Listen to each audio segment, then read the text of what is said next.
Olá, meu nome é Arthur Henrique da Silva Santos, sou sociólogo, ex-presidente da CUT e vou falar para vocês nessa aula de hoje da importância da história do sindicalismo. E para falar da história do sindicalismo, a nossa opção nesse pouco tempo que temos para falar de uma história tão longa e tão bonita é dividir em basicamente dois momentos. Um primeiro que vai das origens do movimento sindical até o chamado surgimento do novo sindicalismo e depois do novo sindicalismo até os dias atuais, aonde nós pretendemos, portanto, trabalhar estas duas grandes fases históricas, que, é claro, teria muito mais coisa para ser dita em cada uma delas, mas vamos tentar trabalhar com esta perspectiva de dividir em duas partes. Das origens do sindicalismo até o chamado novo sindicalismo e depois do novo sindicalismo até os dias atuais, tentando dialogar estas questões importantes da história do movimento sindical no Brasil. A origem do movimento operário, do movimento sindical, ela está intimamente ligada ao processo de industrialização que ocorreu na Europa, em especial na Inglaterra, na chamada Revolução Industrial, no século XVIII. E desde aquele momento já se percebia que as condições de vida e de trabalho dos trabalhadores eram extremamente ruins e isso fez com que os trabalhadores se organizassem, se mobilizassem, se unissem para lutar pelos direitos dos trabalhadores e das trabalhadoras. Já em 1830, para vocês terem uma ideia, na Inglaterra é criada a Associação Nacional para a Proteção do Trabalho. Eu diria que é um embrião de uma central sindical que nasceu na Inglaterra em 1830. No Brasil, nós podemos dizer que a proclamação da República e a chamada abolição, com todas as aspas, da escravatura, e eu digo isso porque é uma abolição ainda em curso, porque nós ainda continuamos tendo o racismo e o preconceito racial no Brasil. De qualquer forma, a abolição da escravatura e a proclamação da República fez com que nós tivéssemos a vinda dos imigrantes, europeus principalmente, incentivando com isso o surgimento de associações de classe que começaram como associações de mútua ajuda, eram associações para ajudar os trabalhadores, uma doença na família, uma dívida, então associações que não tinham um caráter ainda sindical, mas de ajuda entre os próprios trabalhadores, e essas associações que depois se transformariam em uniões operárias, associações operárias, tiveram uma influência muito forte dessa imigração europeia, principalmente dos anarquistas, dos socialistas e dos comunistas. Para vocês terem uma ideia, no Brasil, em 1908, já tínhamos a criação da COB, a Confederação Operária Brasileira. Portanto, logo no início desse século, 1908, nós já tínhamos a primeira central sindical do Brasil, que estava sendo organizada do ponto de vista de várias categorias de trabalhadores existentes naquele momento. Em 1917, no auge da Revolução Russa, nós temos uma grande greve acontecida na indústria têxtil aqui de São Paulo, na Moca, numa empresa Cotonifício Cresp, onde trabalhadores da Moca pararam por um 20% de reajuste salarial, por melhoria das condições de vida, por redução de jornada de trabalho, por organização do trabalho feminino à noite, do trabalho das mulheres, ou seja, uma série de reivindicações que já demonstravam a dificuldade dos trabalhadores naquele período, naquele momento, e nós temos já rapidamente uma greve que se espalha para outras cidades e para outras fábricas dos bairros vizinhos aqui da Moca, e no dia 9 de junho, nós temos um fato muito importante que relembra fatos mais recentes acontecidos na história aqui no Brasil, mas o fato do assassinato de um operário, de um jovem operário sapateiro de 21 anos, José Martinez, em frente a uma fábrica do Brás, e foi esse evento, essa violenta repressão policial que levou uma grande manifestação, uma grande greve em 1917, onde, para vocês terem uma ideia, o cortejo fúnebre saiu da Rua Caetano Pinto, onde hoje se encontra a sede da CUT, da Central Única dos Trabalhadores. Saiu dali o cortejo fúnebre para essa mobilização que ganhou as ruas de São Paulo naquele período. Então eu diria que, apesar dessa mentalidade escravocrata no Brasil, ou seja, continuar existindo, o fechamento das senzalas fez com que você transferisse essa mentalidade escravocrata e de superexploração dos trabalhadores para o chão da fábrica. Então esta situação já era demonstrada naquela época. Eu diria que não só naquela época. Hoje você ainda tem empresários no Brasil, como a gente assistiu recentemente, dizendo que você poderia, por exemplo, comer com uma mão um sanduíche e operar a máquina com a outra, o que daria para fazer uma hora de almoço de 15 minutos. Né? Um empresário famoso recentemente falou isso numa televisão. Bom, continuando a nossa trajetória histórica, em 1922 é fundado o PCB, o Partido Comunista Brasileiro, que tem uma forte influência no movimento sindical brasileiro em meio ao contexto da Revolução Russa e da afirmação internacional da Revolução Russa. E eu poderia dizer que esta primeira fase, até 1930, nós estamos falando de um movimento sindical, de um movimento operário, com muitas lutas, muitas organizações independentes, autônomas, frente ao Estado, frente à religião, frente aos patrões. Eram organizações livres e autônomas. Por que eu digo que até 1930 os sindicatos brasileiros, além de serem fortemente influenciados pelos anarquistas, socialistas e comunistas, tinham como principal característica a autonomia dessas organizações? Porque isso muda radicalmente com a ascensão ao poder em 1930 de Getúlio Vargas.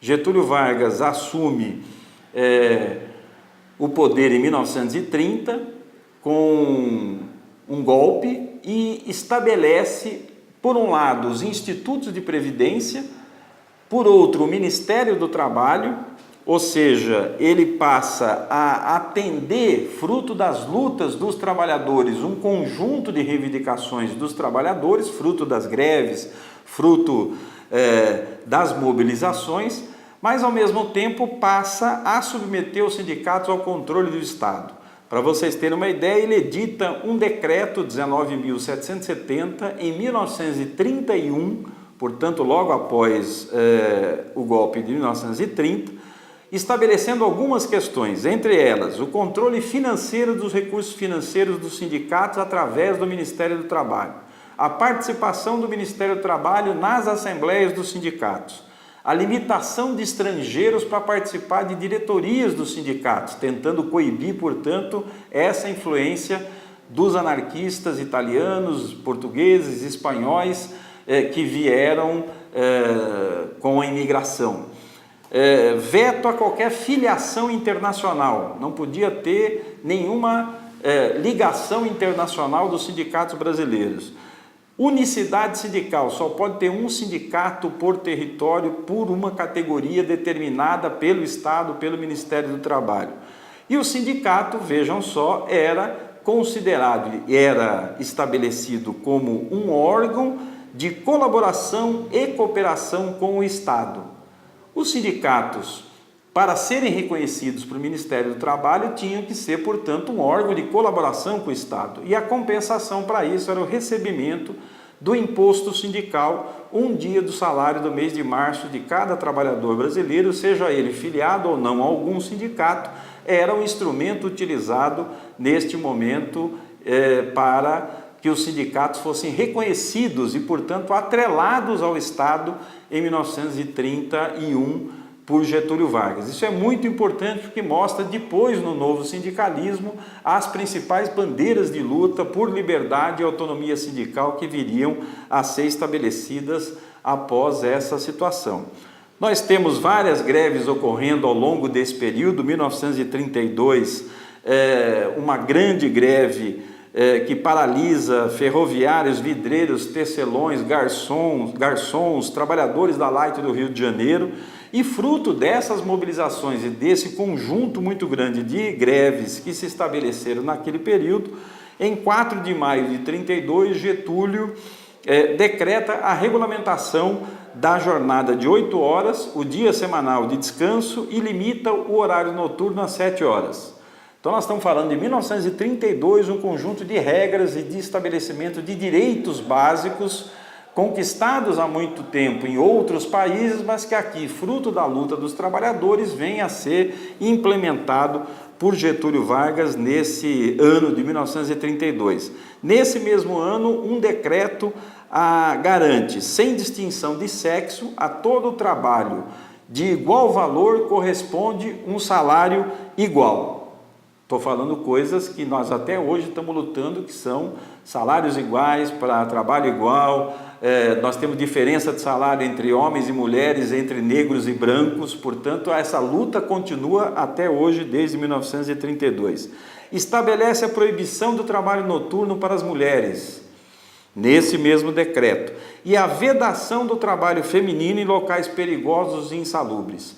Por que é importante falar disso nesse momento? Porque nós estamos acabando de ver uma reforma trabalhista desmontando direitos de 1932 pelo governo golpista que assumiu o Brasil desde o golpe de 2016. Nós estamos falando não é de coisa do governo Lula, do governo do PT, nós estamos falando de coisas que aconteceram fruto da luta dos trabalhadores em 1932 e que agora estão sendo desmontados por esse governo golpista que a gente está acompanhando. Bom, nós temos várias ações importantes, a luta pelo voto feminino ao longo desse período, que eu diria vai de 30 até 45, dessa primeira fase, e depois, em 1945, nós temos o final da Segunda Guerra Mundial, a queda do Getúlio e as eleições em 1945. Para vocês terem uma ideia, nós estamos falando de 3 grandes partidos existentes à época que tinham relações com o movimento sindical, o PTB, Partido Trabalhista Brasileiro, que era formado por uma parte da burocracia do Ministério do Trabalho e que queria ser, naquela época, o partido de representação dos trabalhadores, o próprio nome Partido Trabalhista Brasileiro, apoiador de Getúlio. O PSD, formado na sua grande maioria por também alguns proprietários rurais e também apoiador de Getúlio, e esses partidos que são os principais partidos que vão dar a disputa e a sustentação de 1945 para frente até 64, quando nós temos o golpe militar em 64.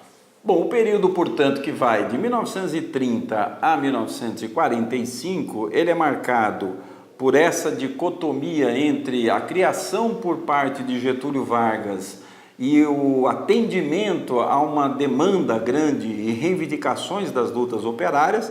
Por outro, em 39 ele cria o Ministério do Trabalho, ou a Justiça do Trabalho em 39, ele cria a CLT em 1943, institui o salário mínimo em 1940, todas as reivindicações do conjunto da classe trabalhadora.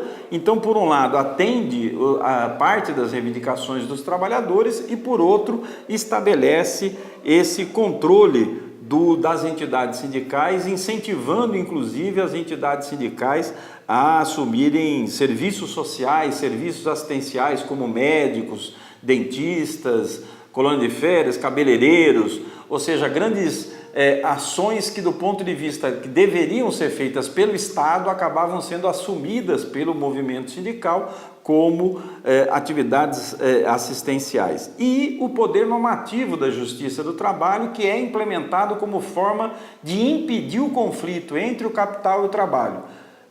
o entendimento é que você não poderia ter conflito entre capital e trabalho, portanto precisava ter um órgão acima do capital e do trabalho, acima da relação trabalhadores e empregadores, que era o Ministério do Trabalho e a Justiça do Trabalho, que deveriam julgar, colocar um ponto final no conflito sem que o conflito continuasse. Essa era a grande questão colocada naquela época por Getúlio Vargas. É marcado também esse período por um avanço muito grande das bases da industrialização no Brasil. Nós estamos falando da criação, em 1941, da Companhia Siderúrgica Nacional, da Fábrica Nacional de Motores, em 1942, da Companhia Vale do Rio Doce, em 1942. Alguns desses são acordos feitos com os Estados Unidos, na medida em que o governo brasileiro estabelecia, através desses acordos com os Estados Unidos, de que para lutar na guerra o Brasil seria fornecedor de aço, fornecedor de determinadas matérias-primas que precisariam ter indústrias fabricando isso, como a Companhia Siderúrgica Nacional, a Fábrica Nacional de Motores, financiadas em parte com recursos dos Estados Unidos, que depois, como todos sabemos, viria a se transformar nessa enorme dívida que só foi paga muito recentemente nos governos do PT, no governo Lula.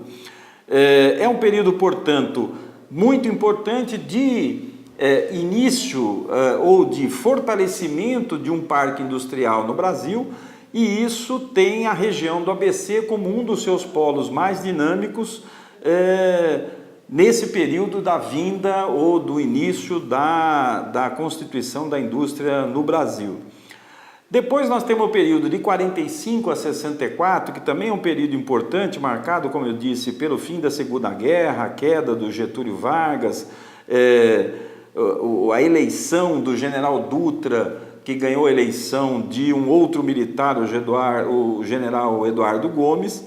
É um momento onde você tem, no plano político, o pluralismo desses partidos políticos. Existiam vários partidos políticos, mas esses três, os principais partidos na ocasião, mas também se mantinha toda a estrutura sindical de antigamente, a unicidade, o imposto sindical, toda a subordinação das entidades sindicais ao Estado. Nós temos, por exemplo, em 1946, as comissões de fábrica já existentes nesse período se organizam contra, inclusive, paralisando muitas das fábricas existentes, contra, inclusive, a direção de alguns dos sindicatos. Eram as comissões de fábrica que, de forma autônoma, iam se mobilizando, porque algumas daquelas entidades sindicais que estavam atreladas ao Estado, que estavam atreladas ao governo, não faziam o processo de mobilização e, portanto, você tem a famosa greve dos 100 mil em 1946, com cerca de 50 mil cruzando os braços dos setores frigoríficos, artefatos de borracha, têxteis novamente, uma quantidade enorme de mobilizações e de greves ocorridas durante esse período. Nós temos ainda a criação, em 1947, do Partido Socialista Brasileiro, que já iria nascer com um caráter antigetulista naquele momento e crítico ao PCB, que adotava o lema de socialismo e liberdade. Portanto, para quem gosta de fazer comparações, está vendo que isso não é tão novo, né? Já existia em 1947. Em dezembro de 48, fruto do fim da Segunda Guerra Mundial, você tem a ONU, a Organização das Nações Unidas, e a implantação ou implementação da Declaração Universal dos Direitos Humanos, onde todos os homens nascem iguais, livres e iguais em dignidade e direitos, são dotados de razão e consciência e devem agir assim em relação uns aos outros com espírito de fraternidade. Bom, estamos vendo que nós estamos muito longe de ter essa implementação nos dias de hoje em relação a estas questões. Em 1950, Getúlio se candidata e vence as eleições. Aqui também um dos principais momentos de mobilização nacional é a mobilização em torno da manutenção do monopólio do petróleo, de novo fazendo uma comparação para aquilo que nós temos hoje, mostrando que o ataque que está sendo feito ao pré-sal e à própria Petrobras, havia em 1950 uma grande mobilização em torno dessa luta do petróleo é nosso, da garantia do monopólio do petróleo como uma riqueza importante.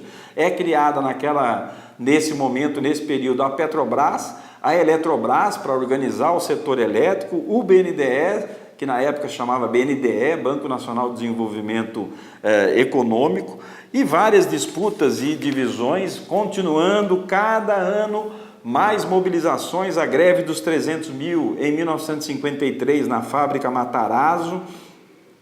Você tem personagens importantes como João Goulart, ministro do Trabalho de Getúlio, que propõe aumento de 100% para o salário mínimo em 1954, e o Carlos Lacerda como opositor a Getúlio, com apoio dos empresários ligados aos Estados Unidos, dos veículos de comunicação. Um momento importante, evidentemente, é a morte do major Rubem Vaz, da Aeronáutica, durante um atentado fracassado contra o Carlos Lacerda no Rio de Janeiro. Segundo as investigações da Aeronáutica, a mando do chefe de segurança de Getúlio Vargas, o famoso Gregório Fortunato. Isso levou a uma crise muito grande no governo e a famosa Carta Testamento de Vargas, que se suicida em 24 de agosto de 54. O vice Café Filho toma posse. Em outubro temos novas eleições, outubro de 55 temos novas eleições. Estabelece-se de novo uma aliança entre o PSD e o PTB, que lançam o Juscelino Kubitschek, eleito com 36% de votos. Naquela época não tinha eleição em 2 turnos, então nós estamos falando de um período em que se lança o programa de meta 50 anos em 5, e vale lembrar aqui programa de desenvolvimento, Brasil crescendo 50 anos em 5, e vale lembrar aqui a inauguração da primeira fábrica de automóveis do Brasil, a Volkswagen, e a construção de Brasília neste período 1955 a 1960. Nós temos em 56 uma grande manifestação promovida pela UNE em protesto contra a decisão do prefeito do Rio de Janeiro, Negrão de Lima, de dobrar as tarifas de bonde. Então nós estamos falando de um momento, de novo fazendo comparação com os dias atuais ou com junho de 2013, não era só as tarifas que tinham grandes processos de mobilização, mas nós temos também em 56 a UNE com uma grande capacidade de mobilização dos estudantes contra essa decisão. A greve dos 400 mil em São Paulo, paralisando com uma reivindicação de 45% de reajuste salarial. Essa greve tem uma característica importante, porque ela é a demonstração da unidade entre várias categorias que à época se organizavam em torno da aliança intersindical por aumento de salário contra a carestia. Então, contra a situação do aumento dos preços dos produtos populares, você tem uma organização sindical que estabelece lutas por aumento de salário para que as pessoas possam consumir produtos, e essa é uma característica importante desse período desse período do governo que vai de 45 até 1900, que vai de 1955 a 1960.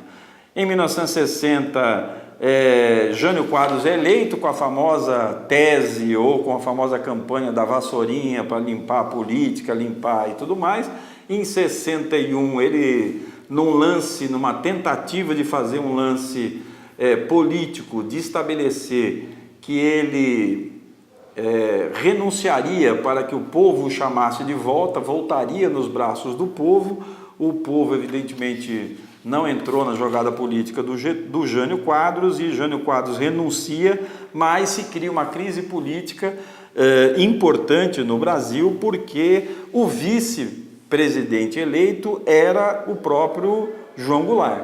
Naquela época, o presidente podia ser o presidente podia ser de um partido e o vice do outro. Então você podia votar num presidente de um determinado partido e num vice-presidente de outro partido. João Goulart era o vice de Jânio Quadros. Quando Jânio Quadros renuncia, João Goulart está na China, estabelecendo uma ação oficial do governo. Há uma tentativa de não deixar com que João Goulart assuma o governo por considerá-lo muito esquerdista, muito comunista, segundo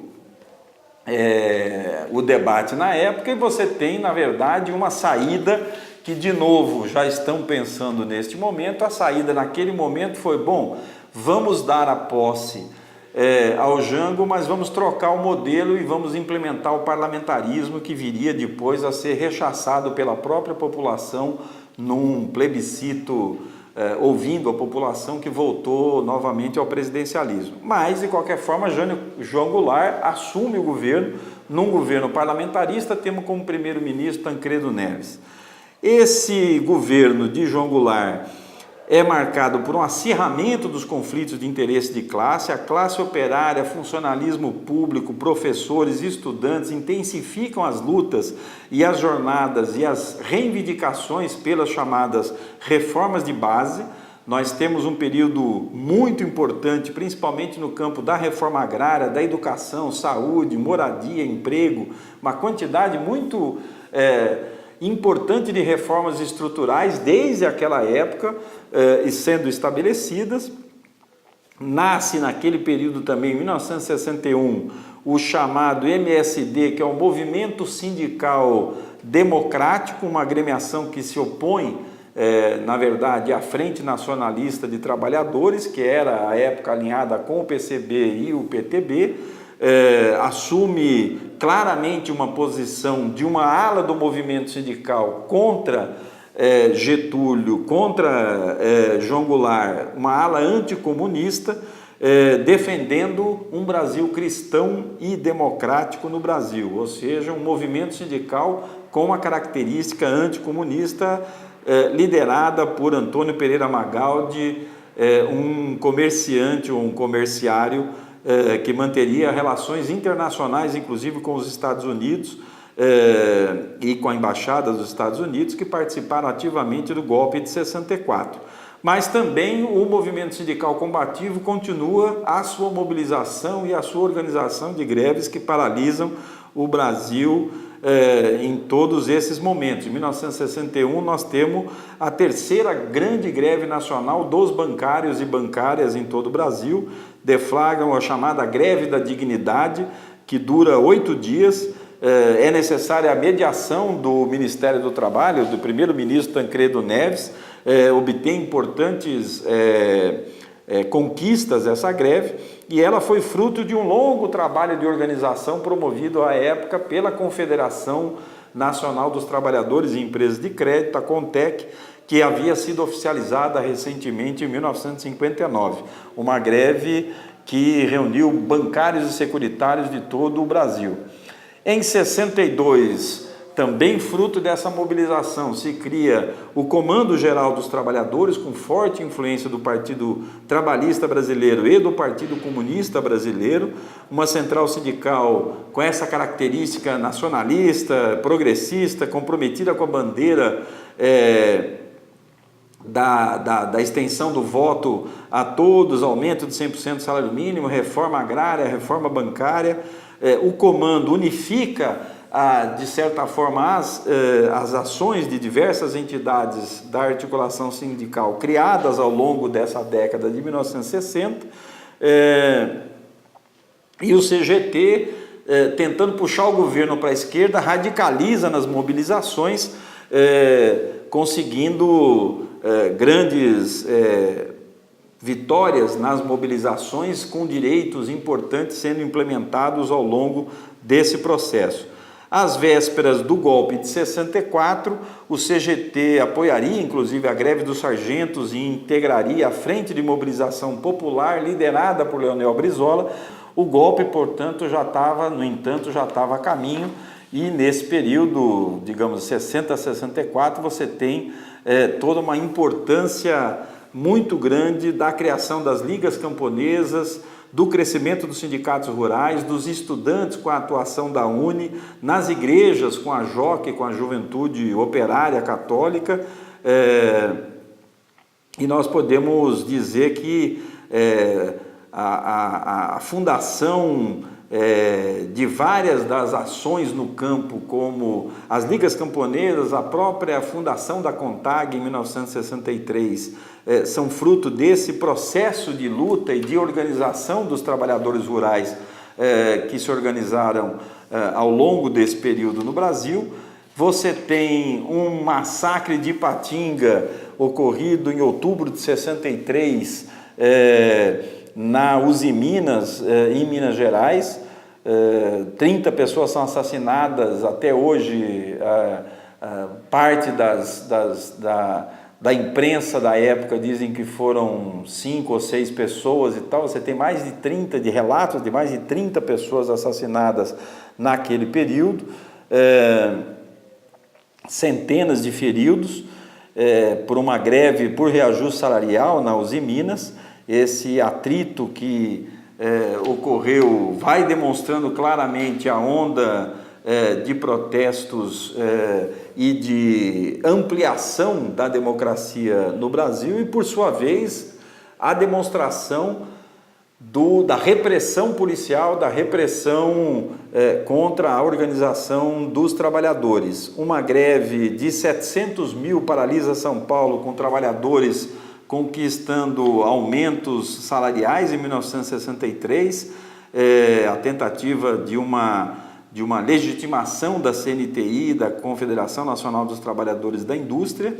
Todo esse conjunto de mobilizações e de greves fazem com que você tenha uma campanha muito grande, muito forte, até o chamado famoso comício da Central do Brasil, onde Jango, em março de 64, anuncia uma série de medidas para atender, em parte, as exigências pelas reformas de base. Isso começa uma grande mobilização anti-Jango, que já vinha sendo construída, patrocinada por parcela dos militares da classe média brasileira, atemorizada pelo avanço do comunismo. A gente também já ouviu isso em outros tempos. Realizam em 19 de março a Marcha da Família com Deus pela Liberdade, e logo em 31 de março de 64 vem o golpe apoiado pelos governadores Adhemar de Barros em São Paulo, pelo governador Magalhães Pinto em Minas Gerais e Carlos Lacerda no estado da Guanabara, executado pelos militares com apoio sob patrocínio do grande capital estrangeiro e do governo dos Estados Unidos. O golpe de 64 interrompe esse período de avanço e crescimento e fortalecimento do movimento sindical. Para vocês terem uma ideia, entre 64 e 71 ocorre intervenção em 573 sindicatos brasileiros, aprofunda-se a repressão e o controle ideológico, além da morte e tortura de dirigentes sindicais. Esse controle ideológico se dá através, por exemplo, de atestados de dirigentes que não podiam participar de cargos na estrutura sindical se fossem suspeitos de vínculos contra o regime militar, ou seja, qualquer vínculo ou suspeição de vínculo com organizações ou com algum ato contra o regime militar não podia ser considerado dirigente sindical e, portanto, só aqueles dirigentes sindicais que eles queriam que estivessem nos sindicatos como interventores. Nós temos de 64 a 68 a primeira ação contra a UNE, logo em 1964, dia 1º de abril, com o alvo, né, a sede da UNE na Praia do Flamengo, incendiada, seus dirigentes na clandestinidade. Nós temos uma nova lei antigreve que golpeia os sindicatos também de 1964, logo no início do golpe militar, mas tem também o processo de mobilização que continua ainda, apesar de todas as dificuldades nesse período, com várias greves e várias mobilizações importantes, ocorrendo como a passeata dos 100 mil, que afronta a ditadura já em 1968.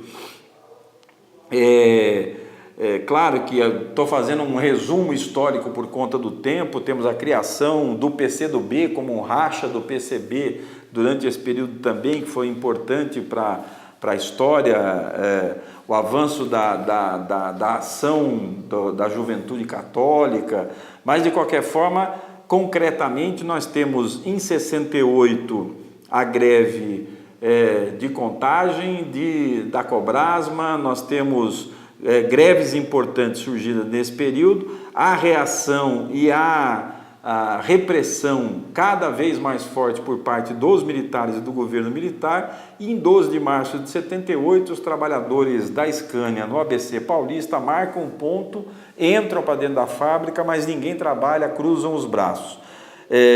Diria que nesse período, no auge do arroxo salarial e do controle dos sindicatos, são as mobilizações das comissões de fábrica, as mobilizações independentes e autônomas que conseguem estabelecer uma grande mobilização contra a política salarial.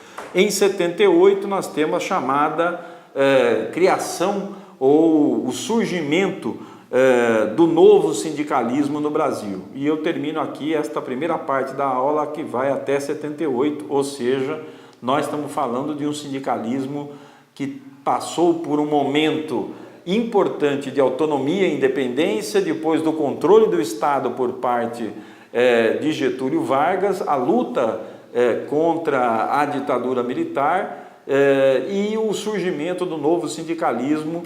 E do novo sindicalismo até os dias atuais é outra história que a gente conta num outro momento.